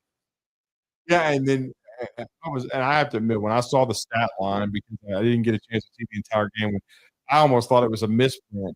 Tennessee just does not take 45 threes. They usually pound the ball inside. They play inside out. They play kind of old school basketball, and they try to and they try to take good shots. And I just felt like they fell into a trap there, no doubt about it. But as you said, they played more their style against Florida. They only took 22 threes, but they made 6 of them. They were big time shorthanded when you talk about not having two starters, including Zakai Ziegler, who has been the engine for this basketball team. But when you're going forward, Vince, this is a big game with Missouri, because I would say Mizzou and probably Vanderbilt have been the two biggest surprises in this league. Missouri coming off of a rout on the road in Mississippi State, and they're coming off, we all know, the 0-8 SEC slate, a team that Dennis Gates has completely rebuilt. Yeah, and some of the portals, some guys just getting better from last year. And look, we saw it last year. They were in a fair amount of close games. They were just on the wrong end a bunch last year. But I mean, this is a drastic difference of 17-4 and 6-2 in the SEC. 6-2 is the best year of SEC basketball we've seen, and they're 6-2. They've won on the road. And number one in Kansas, they won in games though, which Tennessee did not do. Plenty of others have not been able to do either. So they're confident. Rod Clark, the Tennessee assistant who joins us on our show each Monday morning, he said that since it was January 5th, Missouri is the highest scoring team in the nation. So they're going to come in plenty confident, already having won on the road, and so. Yeah, it will be a test for Tennessee. The good news, another one of the positives, and there are a lot of them from Tennessee's win over Florida, is now guys have been in different roles, and now you feel better about those roles should you need to go back to them. Especially Jordan Gainey at the point, who has natural position, but man, he ran the team really well. Bishop Boswell, who is the one freshman on this team, he got extended minutes, and now I think maybe you can trust him to take the minutes from Zakai Ziegler, obviously coming back from injury, but they were already playing him a lot as it is. Need him to have all his legs for the postseason because he does so much for you already. So that's another thing is, will they keep those distributed and soften the blow, soften the minutes a little bit from the starter so it can pay off for down the road. The thing is, you guys saw what he was doing in pre-conference. I mean, he was lighting up this lead, everybody in non-conference. Had 5 made threes in that game, and he's starting to find his way a little bit, a little higher percentage, and that's what they need. They need him to be really good coming off a cut so he can create some more space. Everybody's giving him a lot more attention. He hasn't always been able to respond with the urgency and physicality. And in that Florida game, he played the right way. Can they carry over that Chaz Lanier that's one of the better transfers in the country when he plays that way? So, again, we'll see what that looks like moving forward. Well, they better like each other down the stretch because 5 of their final 9 are on the road. Yeah, and including that 4 or 5 that I mentioned. And look, your one home game is against Vanderbilt, and even just before that, one of those road games is at Rupp. Yeah. And Kentucky beat you at your place, and so we'll see what that motivation. Hey, last year the road teams won in the 2 games between Tennessee and Kentucky, so it's not unheard of for Tennessee to win at Rupp. They do so as much as anybody. So they had something for Florida in their revenge game. They'll have something for Vanderbilt at home as well. But you're right, it's not that stretch of road games. Your home games the rest of the way: Vanderbilt, Alabama, South Carolina. Obviously, Alabama in the middle to start March is going to be the toughest one. That'll be a national game, national spotlight game as well. There's no doubt when those two get together. But yeah, it's wherever you go, A&M, LSU, Oklahoma on Saturday, Ole Miss. There's plenty of tough games in there. No question. And we're talking with Vince Ferrara, the sports animal 991, Knoxville, Tennessee. Co-host of Sports Talk with John Wilkerson, which is 5 to 8 Central, 6 to 9 Eastern, each Monday through Friday. And then with the balls, I'd have to ask you, though, because he got 28 minutes in the win against Florida. He went 3 or 5 from the floor. He has a lot of ties to the state of Alabama. You covered his family. But Jade Phillips, what kind of – with Avicic being out right now and being hurt, is his role going to expand for the foreseeable future for Tennessee? Yeah, I think it's hard to say on how long Igor Milicic will be out. He may be back if he's feeling better for this next game, but I think he's one of those guys. He's not going to continue to get 28 minutes when they're a full string, but he has been really good in his minutes. He's another guy where his stats don't tell his story with the energy. The block is something else you always look out with him. He had 3 in the game. In fact, they had one possession where they had 2 consecutive blocks in one possession, and it led to a transition 3 for Chaz Lanier see on top. And really never looked back after that. So he's really good in those alley-oops and running to the rim. Crazy athletic, and he is as nice and respectful a young guy as you'll find as well. I mean, just great upbringing there with his family in Alabama, and know about the ties with his dad to Alabama as well. So, but he's a super kid, really athletic. He's another guy that they'll throw it to in the post a little bit, and he's got more of an offensive game that he has displayed. They need to show that a little bit. So there's a threat of him on the floor, a little bit more offensive game other than just at the rim. So, but great and important piece to this team. No question. Well, great stuff, Vince. We always appreciate catching up with you. First time since the new year, so happy New Year to you. So let everybody know how to connect with you. Yeah, I appreciate it. A lot going on. Obviously, as you guys know, from Friday will be the start of the college baseball season. So looking forward to another season of and I following Tennessee baseball on the Ball Network. So that will be fun. Renovated, expanded. Since we're going to get a tour on Monday, so we can see what that looks like. And then John Wilkerson and I host the morning show, as you mentioned. You can find podcast of that at 991thesportsanimal.com. And then I just started a Evolved Pros currently a show on the Sports Source Digital Network TV shows that I do locally, starting a digital network called Next Level. So Sports Source Digital Network, and look for Next Level.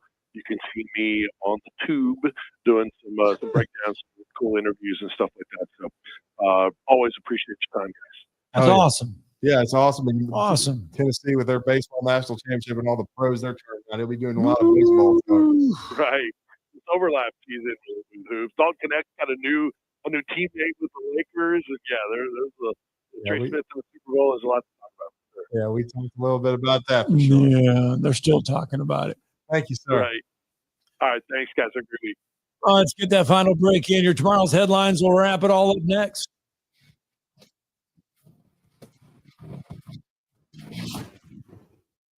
Your talk ball on 97.7 ESPN. The Zone. Carl and Ledges. One of the vehicles is on its side. On the way they've canceled. Hims is still going, though, as an injury type. 400 block of Nature's Way still reporting that one with an injury. Latest one in Decatur was 6th in East Bolton. I don't think anybody's certain there. They're working on getting that one clear. Yeah, over 35 possible for you to lose weight. Find out with a free quiz at 2030huntsville.com. Captain Nick in the Valley Skywatch Traffic Center. Tom Lukenville here for my friends at Woody Anderson Ford. Bobby White and his team take great pride in their service department, and you can see it the moment you walk into those new service lanes. If they're like a championship team, they all work together to make sure your experience is second to none. Whether you drive a Ford, also check out the gold certified pre-owned inventory at Woody Anderson Ford for a great deal every day. Stop by and see them at Jordan at Parkman or at Woody Anderson Madison on Butte Road. Visit WoodyAndersonFord.com. Mike Rowe here with a quick question. Is your concrete sinking? Whether it's your driveway, side, your patio, those uneven surfaces are not dangerous. That's where AFS comes in. They use they're the best at what they do. Schedule your free inspection at afsrepair.com/row. And while you're there, check out my latest dirty job. It's a good one. Licensed in all states for work before. Website for details. Tired of power outages disrupting your life? It's time for Generac Standby Generator from Current Electrical. Storms may rage outside, but inside your family's powered up. So why choose Current Electrical for your generator needs? We offer a wide range of models to suit every budgeted energy requirement. 2, our project managers handle every step of the process: power, gas, permitting, and inspections. 3, our certified technicians install your generator with precision, ensuring peace of mind. Don't wait for the next blackout. Call 256-880-1880 or visit us online at jetsuperstore.com. This segment of Talkin' Ball is brought to you by University Kia, the #1 volume Kia dealer in the state of Alabama. Located online at universitykia.com.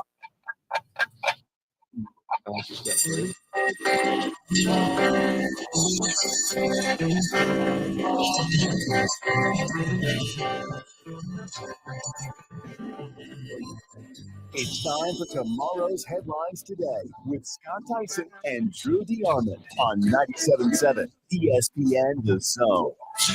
Oh, hey, the Lakers acquire Luka Doncic as a 3-team deal. Is that what Liv was talking about? Hell, I didn't know.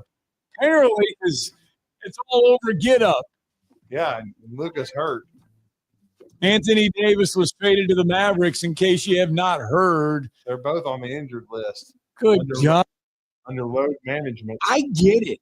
It's a load management. Yeah, of course. It's a big trade. But is it this big to where we're talking about it this much? Well, they have to because the ratings are in the toilets, Scott. I mean, nobody's watching the NBA. That's why they're going to make a big deal. And, I mean, unless the Lakers make another trade, it's going to be the worst defensive team in the NBA because as skilled as Luka is, and I enjoy watching him, he's a hell of a player. I mean, he can shoot it. He plays a lot of Olay defense. He can guard me. So, okay. I'd get a shut it off. Let's put it that way. I mean, offensively, he can do pretty much anything you want to do. Right. Defensively, he's at the buffet. Hey, look, there's nothing wrong with a good buffet. No, there's not. I'm telling you right now, there's nothing wrong with a good I'm just buffet. saying, Lucas is going to be crying to the refs. He's not going to be getting back playing D. And neither is Ladom. He's trying to get his son called up so he can get exposed.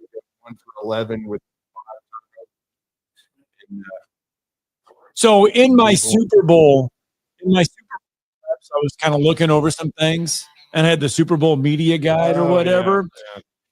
Yeah. They listed the history of the Super Bowl entertainment. And in Super Bowl I, the halftime show was the University of Michigan and Grambling.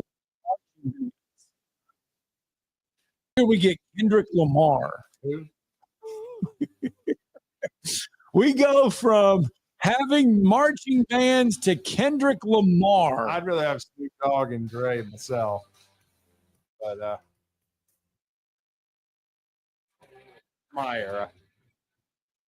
In Super Bowl VI, we got a salute to Louis Armstrong with Ella Fitzgerald, the U.S. Marine Corps drill team. Are you trying to find a new house? Are you trying to find the right loan, the right people to do your loan? Look no further than the Bank of Frank Ewing and Hazel Creek. John Kendall, the Vice President of Mortgage with me. John, when they need a loan, and I say they, when people need a loan, it's